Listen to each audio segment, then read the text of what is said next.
বীরেরা কখনোই মরে নাই। উনি ছিল বাংলাদেশের জন্য একজন নিবেদিত প্রাণ। ওনাকে বিভিন্ন জায়গা থেকে ইন্ডিয়া বিভিন্ন সিম দিয়ে ওনাকে মারার জন্য, ওনাকে মারার জন্য হুমকি তুমকি দিচ্ছিলেন। ওই সময় যদি এর বিরুদ্ধে ওনার সিকিউরিটি বাড়াতো এবং কি ওনাকে বাঁচানোর জন্য চেষ্টা করতো, অবশ্যই এই বাঁচানো পারতো। বীরেরা কখনোই মরে নাই। হাদি ভাই অবশ্যই মরেননি। তিনি আমাদের ইন্ডিয়া আগ্রাসনের বিরুদ্ধে প্রথম শহীদ। আমি হাদি ভাইয়ের সাথে দীর্ঘদিন যাবৎ ছিলাম এবং কি হাদি ভাই যখন সে 5 আগস্টের পরে হাদি ভাইয়ের সাথে আমার সাথে পরিচিতি হয়, একদম জুলাই রেভলিউশনের সময় ঠিক মাঝপথেই পরিচিতি হয়। তারপর থেকে হাদি ভাই বিভিন্ন আইনের বিভিন্ন ব্যাপার স্যাপার আমাকে জিজ্ঞাসা করতেন যে এটা হয়েছে ওটা হয়েছে, এবং কি লাস্ট উনি যখন নির্বাচনী প্রচারণা চালায় তখন আমাকে বলেছিলেন যে আমি যখন নমিনেশন ড্রাফট করব তখন তুই আমার সাথে যাস। কিন্তু আসলে দুর্ভাগ্য আমাদের কপাল যে আমরা তার আগে হাদি ভাইকে হারিয়ে ফেললাম। উনি ছিল বাংলাদেশের জন্য একজন নিবেদিত প্রাণ। আপনারা দেখেছেন ওনাকে কিভাবে দুইজন গুলি করেছেন। গুলি করার পরে তারা প্রকাশ্য দিবালোকে তারা ইন্ডিয়া বর্ডার ক্রস করে হালুয়াঘাট দিয়ে তারা ইন্ডিয়া চলে যায়। অথচ আমাদের বাংলাদেশের এত ফোর্স থাকা সত্ত্বেও ডিবি এবং কি সিআইডি এবং কি আমাদের পুলিশের ইনভেস্টিগেশন টিম আছে, তারা কেউই জানতে পারলো না যে এই কাণ্ডটা ঘটিয়ে তারা চলে যাবে। এখন আমাদের আসলে আমার সাথে লাস্ট ভাইয়ের সাথে কথা হয় আইসিডি ট্রাইব্যুনালে।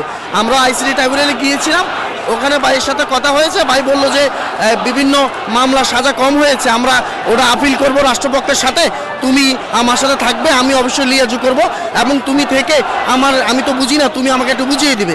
আমি বললাম ভাই আমি আসি, কিন্তু তারপরে ভাই তো চলে গেলেন। এখন ভাই জানেন আপনি দীর্ঘদিন ভাই নিজের জীবনের সাথে লড়াই করেছেন এবং কি বাংলাদেশের এই যে একজন দেশপ্রেমিক হারালো, এই অপূরণীয় ক্ষতি হলো, এটার জন্য সম্পূর্ণরূপে দায়ী আজকে আসিফ নজরুল এবং কি স্বরাষ্ট্র উপদেষ্টা এবং কি ডক্টর ইউনূস এই দায় এড়াইতে পারেন না।